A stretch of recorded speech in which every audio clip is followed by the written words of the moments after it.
Well, I want to talk to you about land ownership.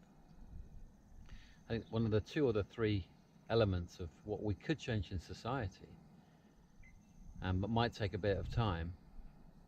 And one of them, what I talk about, inheritance is one of them, and land ownership is another one. I read a book a while ago by Leo Tolstoy, and I think it was called Land and Slavery. It was called quite a thin book. But in that book, he outlined some ideas which have stuck with me for a long time. If you don't know the story of Tolstoy, he was one of the aristocrats in Russia, um, and quite a drinker, quite a womanizer, unrepentant about that, to the extent where the wife that he was going to marry, on his marriage day, he gave them his diary to show them what he was like. So he gave them he gave her his personal diary to say, look, this is what I'm like. This is who you're marrying. So a degree of honesty there. And one of the things he did, which was also a degree of honesty, was he gave away all his land to the people. And that was quite actually fortuitous he did that, because come the Russian Revolution, he's one of the guys, one of the aristocrats that they didn't kill. One of his ideas about land ownership was that really nobody should own any land. Now there is a hint of communism in that, and obviously with all the different philosophies of life, communism is not entirely the answer, but it's also not entirely not the answer either. And when you think about land, the whole concept of land and this earth, this planet, who says anybody really can own any part of this planet? Who says anybody can own that? That's a very animalistic tendency to believe that you could own any part of this earth. I mean, who says you can? And who was the first person who said, right, well, that's mine. That's all mine. You can't have that. That's just mine. And there was many countries who had no formal land ownership strategy. So when the English went to India, Indians had no formal land recognition. And basically the English just went in there and just, well, you know, if you haven't, we'll take it from you, and we'll put some flags up there and claim this is ours.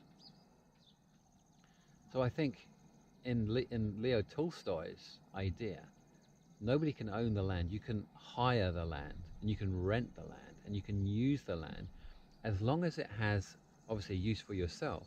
But that rent and that hiring of it is useful for the whole of the community as well. Like, everybody prospers by you renting the land. So if you look at that as farmers, for instance, I mean, farmers have got hectares upon hectares upon hectares of land, and it's all theirs. Why? Because their father gave it to them, or their grandfather gave it to them. And then that's the whole basis of them having it. I mean, there's a joke I got told a long time ago, which is relevant to this, which is a guy walks up to this big mansion driveway, walks up there, he knocks on the door and he says, hey, how did you get this house? He said, well, my father fought for that, and my grandfather before that, he fought for it as well. So the guy says, well, I'll fight you for it now then. Because in that concept, it is as simple as that. In that way of thinking, if somebody got it from fighting for it, then somebody else could fight them for it in that kind of same principle, and have the land back from them. And kind of that's what's still going on a little bit in the world. And that's very much an animal tendency, like this is mine, like it's almost like a sophisticated weeing on the land. We've weed on this land, so this is ours. We put up a fence and we've got some papers, but that's a sophisticated way of weeing and saying that's ours, that's mine.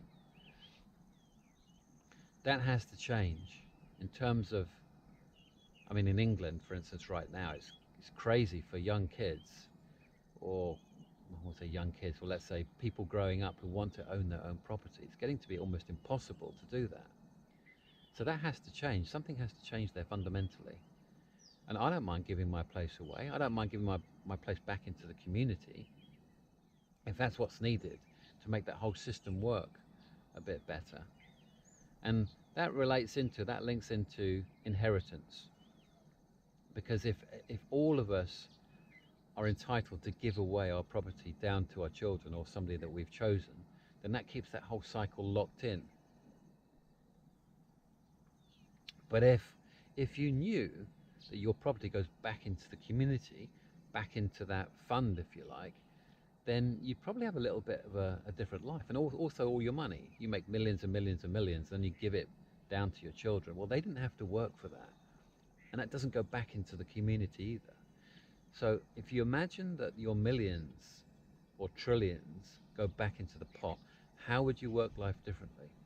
Now, I know you get the tricky people who would try and still bend the system, and they'd pay off their family somehow or other through the back door or whatever. So this isn't what I'm proposing here, isn't something that has to be imposed upon everybody, but it's an idea that has to get out there and then be accepted by people and eventually propagated into the system.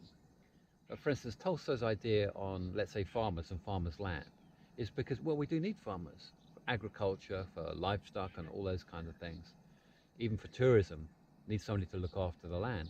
But that's what they can do.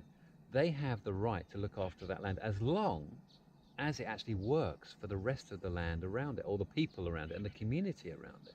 So they rent that land, they take the percentage of the profit that land is making, and they give the rest back into the community, back into the pot. Now, that makes every piece of land everybody's. As long as the system's working without fault and without corruption, and it has integrity, again, which is difficult in this day and age, but as long as it does have the integrity and everyone's working towards that particular idea, then that's sustainable. The idea of renting your piece of land is sustainable. And also that everybody should have the right to grow their crops somewhere if they want to, grow their own food somewhere. So in other words, everybody has the right to have a piece of a garden for themselves, or a piece of land, it could be an allotment, where they can grow their own food. Now that's probably a little bit more old-fashioned, because this is Tolstoy's idea again. It's a little bit old-fashioned because those are the days where there was a lot of land and not so many people. But still, that idea may or may not work, and because of flats and high-rise buildings, all those kind of things. But I think it is also a right of a person to be able to grow their own, sustain their own living if they so desire. And some of the land of the farmers could be used and put aside for that. But the basic idea, the fundamental idea, inheritance, you give it back into the pot, again the community pot, and there is no land ownership, you rent your land, and if it's a farmer and it's in a business land, then a percentage to you and a percentage back to the community. So if we can stick that idea out there, if you like that idea, write it on a postcard. If you like that idea and you feel it should propagate, just share it, share that idea with people. I know people are going to resist it, but look at the future. Have a look at the future and see, if we keep the system the way it is, what does that mean in 50 years or 100 years or 200 years to the children of the people who don't have anything? I mean, again, in England, we do have this class system, which is, you know, we've tried to get rid of it to a certain degree, and to a certain degree we have. But now the class system is upheld by the money that you have and the inheritance that you can give away. And that works for a very, very, very, very small amount of people. And most of the other people are suffering because of that.